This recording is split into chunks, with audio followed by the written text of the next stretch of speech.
जैसे भगवान ने आपको दुख दिया, वो तो दुख ही दे रहे हैं, और आप दुख में मुस्कुरा रहे हो, तो भगवान को लगेगा कि उसे और दुख दो, इतने में असर नहीं पड़ रहा, तो भगवान और दुख देंगे। अच्छा, वो और दुख दें तो आप और मुस्कुराओ, भगवान कहेंगे कि इस पे इतने में भी असर नहीं, इसे और दुख दो।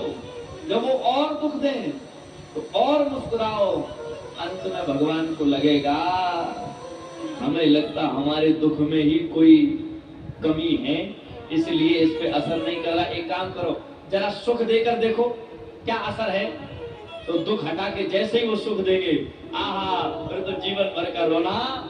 बोलो राधे राधे। भगवान को भी लगेगा कि यार कैसा है ये, इसको इतना दुख दिया फिर भी हंस रहा है। और जो दुख में भी मुस्कुराते हैं, भगवान उसकी मुस्कुराहट को कभी दूर नहीं करते। बोलो राधे।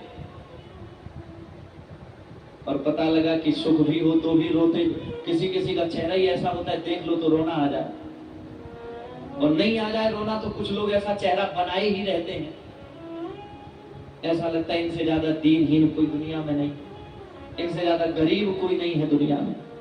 हालांकि बैंक में 2-3 करोड़ रुपए तो परमानेंट रिजर्व में रहते हैं, लेकिन रोना है। तो भगवान भी कहते हैं फिर तुम बैंक में जमा ही किए रहो, तुम जीते जी तो रोगे ही, और तुम्हारा जो पैसा बाद में तुम्हारे नाती खाएंगे, लुटाएंगे, बर्बाद करेंगे, तो यहां तो तुम रोए, बाद में मर के भी जाओगे, वहां भी रोगे। जानते हैं आप एक बात, आपने यदि बहुत धन कमाकर छोड़ दिया, ध्यान से सुनना, बहुत इकट्ठा कर दिया नाती के लिए, बेटों के लिए, अगर नाती बेटों ने उस धन का उपयोग किया, दान किया, पुण्य किया, तब तो स्वर्ग में आपको सुख मिलेगा। गरुड़ पुराण में वर्णन है, अगर आपके द्वारा कमाए हुए धन को जब आप प्राण छोड़ देते हैं, आपके नाती बेटे अगर उसका दुरुपयोग करते हैं, उसको बर्बाद करते हैं, दुर्व्यसनों में लगाते हैं, तो स्वर्ग में भी आप भले पहुंच जाएं, पर स्वर्ग में भी आपको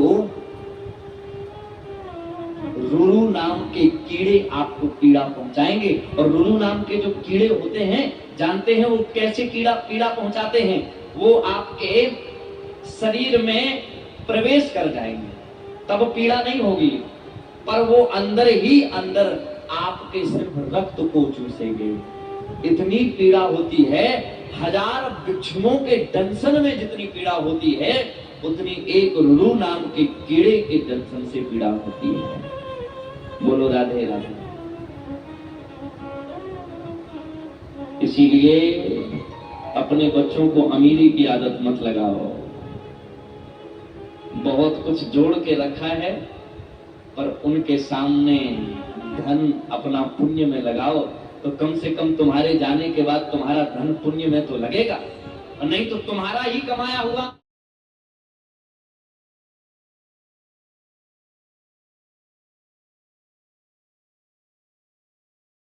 हो गए। अब मुक्त हो गए तो अब स्वर्ग नरक रहा ही नहीं। तो बताएं, अगर नाती ने आपका दुरुपयोग धन किया तो इस जन्म में नहीं सही, मुक्त हो गए, अगला जन्म मिलेगा 184 कोष में, कोई ना कोई तो जीव मिलेगा, कोई ना कोई तो धारण करोगे, तो जिस शरीर को पाओगे उसमें तुम्हें दुख मिलेगा। इसलिए बहुत कुछ अगर जोड़ना भी है तो जोड़े हुए को कहां। एक हमारे गुरु महाराज एक बात कहते थे, आजकल लोगों को कमाने में कमी नहीं होती, कमाना सबको आता है, धन कैसे कमाना है, पर खर्च करना किसी किसी को आता है। जोड़ना तो सबको आता है, जोड़कर इकट्ठा करना सबको आता है, पर उस जोड़े हुए को कहां उपयोग में लाना है, ये किसी किसी को आता है। और हम पूरे समाज से सिर्फ इतनी प्रार्थना करेंगे, आप अपने बच्चों को कमाना भले ही न सिखा पाओ, पर खर्च कहां करना है ये जरूर सिखा कर जाना, तुम्हारा कल्याण हो जाएगा। बोलो राधे राधे।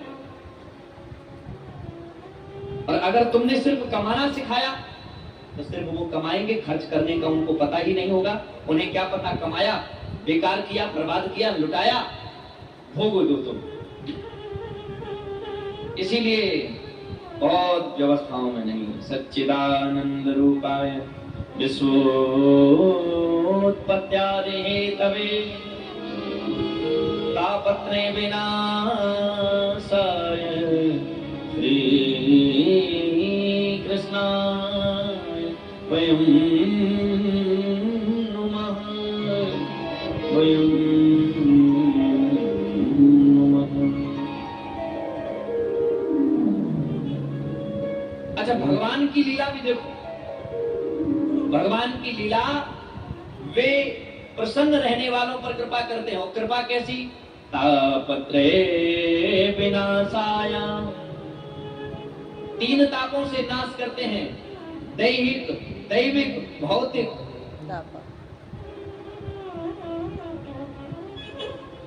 अगर कोई दैहिक ताप आपको सता रहा है तो भगवान के पास जाओ। दैविक ताप आपको सता रहा है। अभी हम हरिद्वार में थे, हमारे फतेहपुर के एक भक्त हैं, गौतम परिवार से, प्रहलाद जी।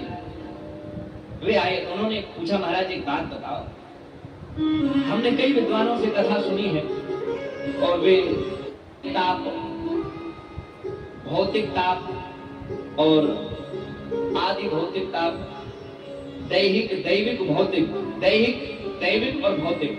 अच्छा, दैहिक ताप तो हम जान गए क्या है? शरीर में बीमारी हो जाए, कोई कष्ट आ जाए, ताप चढ़ जाए, बुखार आ जाए, ये दैहिक हो गया। दैविक, जो दैवी आपदाएं हैं, कहीं कोई आपदा आ गई, कहीं कोई बाढ़ आ गई, कहीं किसी भी प्रकार का कोई प्रकोप भगवान का हो गया, ये दैवी। अच्छा, आप समझ में नहीं आया? दैहिक तो शरीर में कोई ताप, बीमारी आ जाए, वो दैहिक ताप। दैवी आपदा आ जाए, वो दैविक ताप। भौतिक ताप क्या है? अच्छा, मैंने इस पर विचार किया तो मुझे समझ में आया कि भौतिक ताप शायद ये हो सकता है। क्या? जैसे, अच्छा पहले ये समझो भौतिक क्या है। भौतिकता क्या है? संसार की जितनी व्यवस्थाएं हैं, घर, दुकान, मकान, व्यापार, गाड़ी, बंगला, ये सब भौतिकता है। अब हम भौतिक ताप समझाते हैं। मान लो आपने किसी की नई गाड़ी देखी, आज नई गाड़ी लेके आया, आपके मन में आया, हे भगवान, कभी ऐसा हो कि हम भी इसके जैसी और इससे भी अच्छी एक नई गाड़ी ले पाए। व्यवस्था क्या थी कि भौतिक वस्तु चाहिए, और जब मन में ये कांटा लग गया कि ले पाए, तो ये क्या हुआ? भौतिक ताप। मकान इसका बहुत अच्छा है, हम इससे भी अच्छा बनाएंगे, भौतिक ताप। उसके पास इतने बीघे जमीन है, हम भी खरीदेंगे। मन में ताप, मन में व्यवस्था जुड़ गई है, भौतिक ताप। पर हम आपको सत्य कहें, आप दैविक ताप से दैवीय पूजा करके बच सकते हो। ध्यान से सुनना, दैहिक ताप से वैद्य के उपचार से बच सकते हो।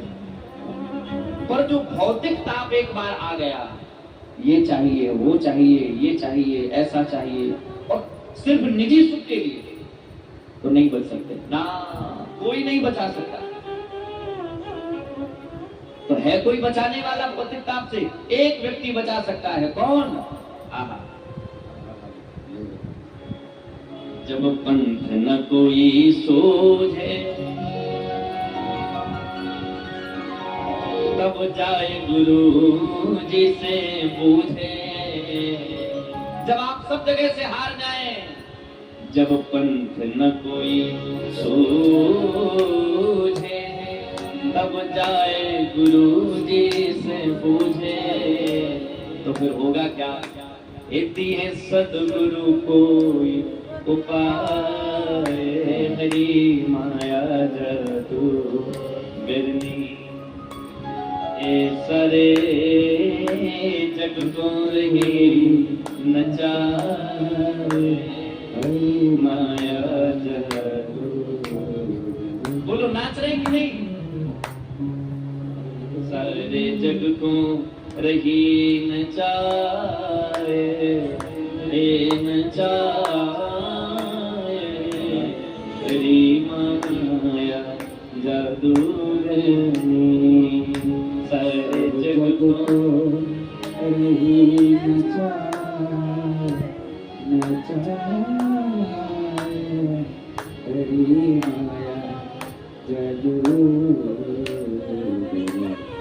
जो भी आप इधर उधर की व्यवस्था में जोड़ने में लगे, ये भौतिक ताप है।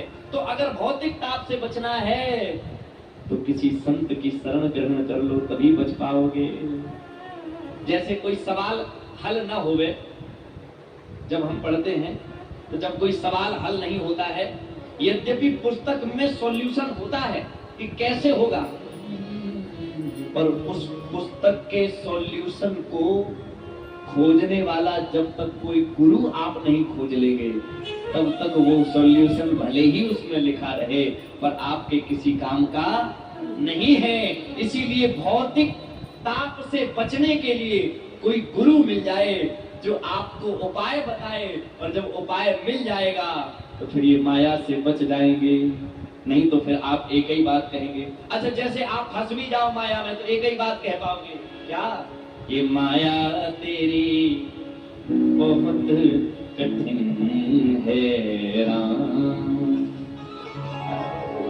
बहुत कठिन है राम,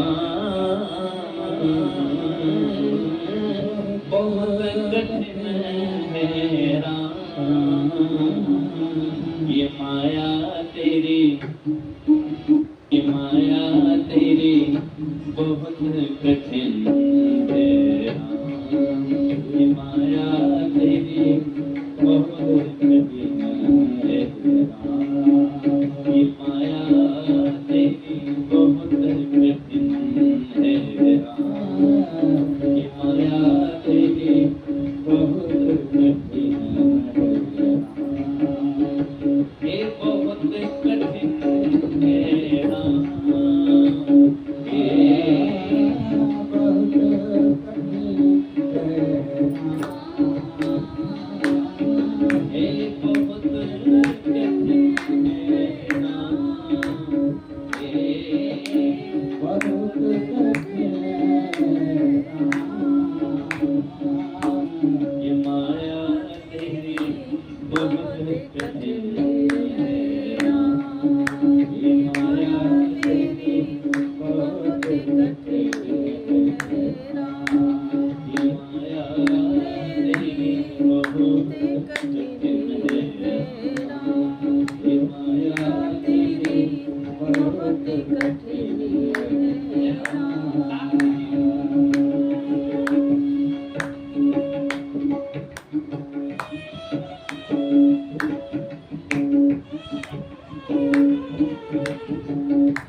हाड़ मांस की पेटी चाम में लपेटी, कोई बना बेटा कोई बनी बेटी। यही तो है दुनिया। अब देखना जरा, ये रक्त मांस हड्डी के ढेर में चढ़ा हुआ है, रक्त मांस हड्डी के ढेर में चढ़ा हुआ है। देख उसी की सुंदरता हो जाती नींद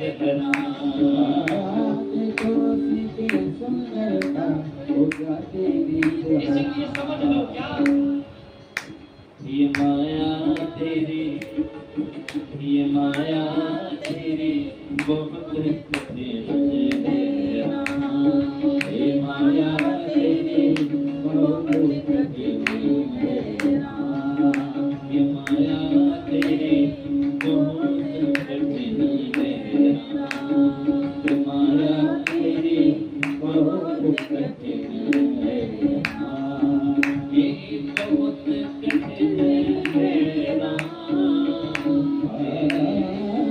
बहुत कठिन है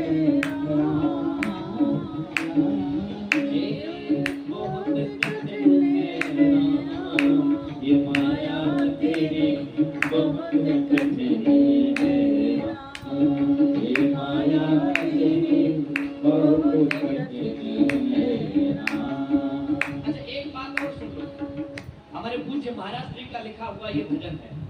अब एक सच्चाई है ये, क्या करता नित्य विरोध क्रोध का कहता बुरा परिणाम, करता नित्य विरोध क्रोध का कहता बुरा परिणाम। हम लोग दिन भर ये कहते हैं क्रोध मत करो अच्छा नहीं होता, बहुत बुरा परिणाम निकलेगा, क्रोध नहीं करना चाहिए, लेकिन होता स्वयं क्रोध, होता स्वयं जो क्रोधित तो पानी बिना लगा, होता स्वयं क्रोधित तो पानी को नहीं लगा, होता क्रोधित स्वयं तो होती पानी बिना लगा, होता क्रोधित स्वयं तो होती पानी बिना लगा। ये माया तेरी, ये माया तेरी, ये माया तेरी बहुत कठिन है, ये माया तेरी बहुत कठिन है, ये माया तेरी बहुत कठिन है, ये माया तेरी बहुत कठिन है। और देखना जरा एक सच्चाई, मृत्यु देखता है औरों की रोज सवेरे मृत्यु देखता है औरों की रोज सवेरे शाम। लोगों की मृत्यु देखता है कि कल ये मर जाएंगे, परसों वो मर जाएंगे, फिर सब पूरा मोहल्ला मर जाएगा और पूरे मोहल्ला की प्लाटिंग हमें ही लिखा लेंगे। मृत्यु देखता है औरों, लेकिन फूल तो देखो, भवन बनाता है जैसे है हरदम यहाँ मुका, भवन बनाता है अपना है हरदम यहाँ मुका।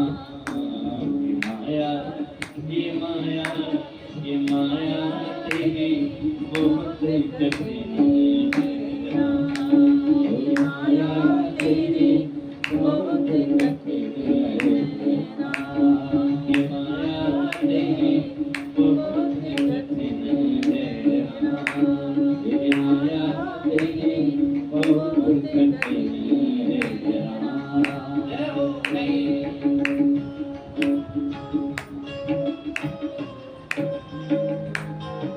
जय राधे राधे, जय हो लड्डू गोपाल।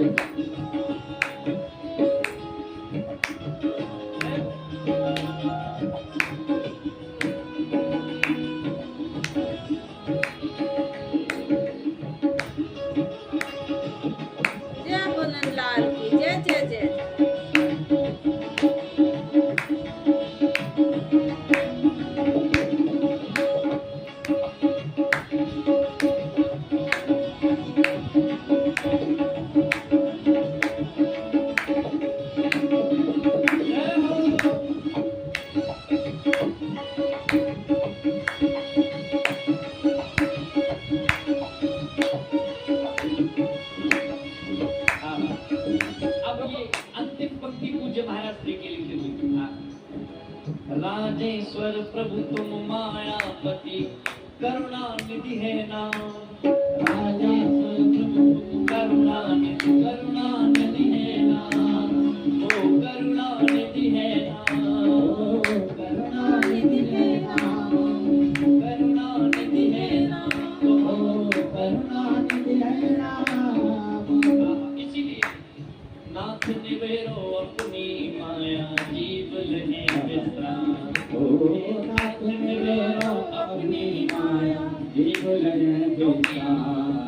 ये माया तेरी ये माया तेरी बहुत कठिन है राम। ये माया तेरी बहुत कठिन है राम। ये माया तेरी बहुत कठिन है राम। ये माया तेरी बहुत कठिन है राम। ये माया तेरी बहुत कठिन है राम। ये माया तेरी बहुत कठिन है राम। बहुत कठिन है राम। बहुत कठिन है राम। बहुत कठिन है राम।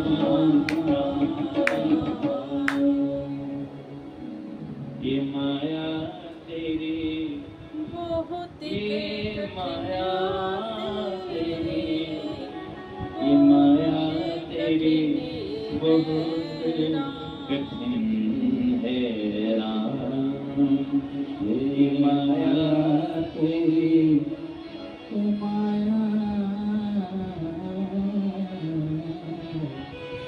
माया तेरी बहुत कठिन है राम।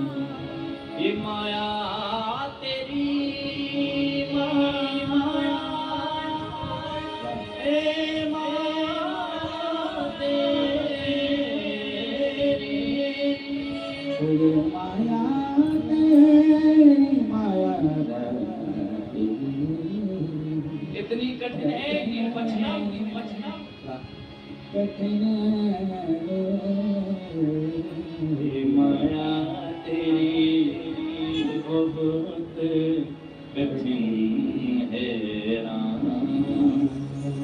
ये माया तेरी बहुत कठिन है राम। अगर बचना है तो या तो किसी सदगुरु की शरण ले लो और सत्य कहें आपसे। पुस्तक में क्या लिखा है, पुस्तक आपको कभी पुस्तक नहीं पहुंचा सकती है। तो फिर अगर किसी गुरु की शरण मिल गई तो वह गुरु उसी पुस्तक से तुम्हें पुस्तक पहुंचाने का सामर्थ्य रखता है। तुम पुस्तक लिए घूमते रहोगे, तुम ढूंढ ना पाओगे कि कहाँ है क्या है, और वो कोई गुरु ही होगा जिसने किसी गुरु की शरण लेकर ढूंढा होगा, और तब वही ढूंढा हुआ तुम्हारे वाणी में तुम्हारे कानों में सामर्थ्य देकर के तुम्हें परमात्मा तक पहुंचा पाएगा। एक मुझे बहुत अच्छी बात याद आई। महाराष्ट्र के एक बहुत प्रसिद्ध तीर्थ की बात है, पंडरीनाथ जी। ध्यान से सुना। एक महात्मा जी पंडरीनाथ जी में रहते थे। रोज सवेरे वो देखते, 3 माताएं 3 स्त्रियां सवेरे सवेरे आ जाती और आश्रम भर पूरे में झाड़ू लगाती सवेरे से। अच्छा, आश्चर्य इस बात का होता, झाड़ू लगाना कोई बहुत बड़ी बात नहीं है, लगा सकते हैं, पर आश्चर्य ये होता था कि जब वे झाड़ू लगाती थी तो झाड़ू लगाते लगाते लगाते लगाते जब तक शाम होती, पूरे दिन लगाती थी, शाम होते होते होते होते उनकी आयु कम हो जाती थी, बुढ़ापा लगने लगता था। ऐसा लगता था जैसे बाल सफेद हो गए पूरे, सुबह एकदम नवयौवन और फिर शाम तक बुढ़ापे में, और बुढ़ापे में ही वापस नहीं जाती। जब पूरे दिन सेवा कर दी और सेवा करने के बाद उसी आश्रम के मंदिर में शाम को जाकर के जब प्रणाम करती, प्रणाम करके जैसी उठती तो जैसी घर से आई थी वैसी फिर हो जाती। महात्मा जी से रोका नहीं गया कि आखिर ये माजरा क्या है, बात क्या है। महात्मा ने उन तीनों स्त्रियों को बुलाया और प्रार्थना करके पूछा, महाराज देवियों, ये क्या रहस्य है, हम समझ नहीं पा रहे हैं। आप जब प्रातः काल आते हैं तो बिल्कुल नवयुवती के स्वरूप में, शाम तक जर्जर हो जाते हैं और जैसे ही मंदिर जाते हैं प्रणाम करते हैं तो आप फिर से उसी अवस्था में आ जाते हैं। क्या लीला है, कौन है आप? उन तीनों ने कहा, क्या पहचानने में आपकी नेत्रा स्थिति सामर्थ्यवान नहीं है? महात्मा ने कहा, मैं पहचान नहीं पा रहा, कौन है आप? तीनों ने अपना परिचय दिया। एक ने कहा मैं गंगा, एक ने कहा मैं यमुना, एक ने कहा मैं सरस्वती। आप तीनों माताएं? हाँ। आप जर्जर कैसे हो सकती हैं? तीनों माताओं ने कहा, क्यों ना हो जर्जर, सुबह से लेकर के शाम तक दिन भर लोग पाप कर करके मेरे में गोते लगाते हैं और गोते लगा लगा कर मेरे अंदर सारे पाप छोड़ छोड़ कर चले जाते हैं। सुबह से मैं सभी के पापों की झाड़ू लगाने में लगी रहती हूँ। गंगा मैया इधर झाड़ू लगाने में लगी, सबके पाप साफ करने में, उधर यमुना मैया लगी, उधर यमुना मैया, सरस्वती मैया, तीनों लगी हैं। जब सबके पाप साफ करते करते कहीं ना कहीं पाप का ताप मेरे ऊपर प्रभावी हो जाता है, तो फिर आप जवान कैसे हो जाती हैं? आहा, उन तीनों माताओं ने कहा, जब संसार के प्राणियों के पाप के ताप से मैं बूढ़ी हो सकती हूँ, तो फिर भगवान के प्रताप से क्या मैं जवान नहीं हो सकती?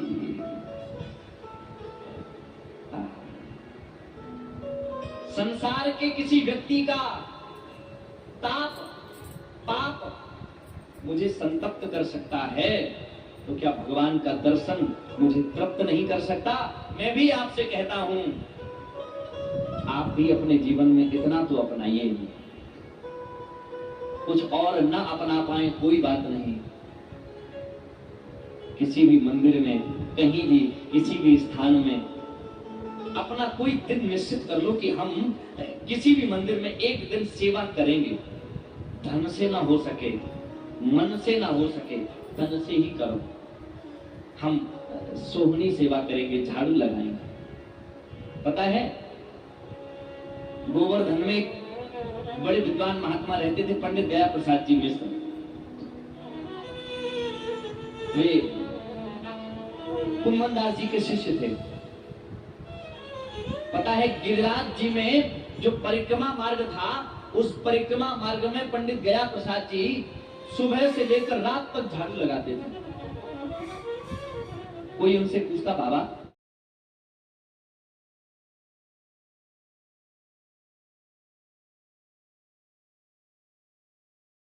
शाम को कर दो, दिन भर एक भी कूड़ा बिंदा झाड़ू से।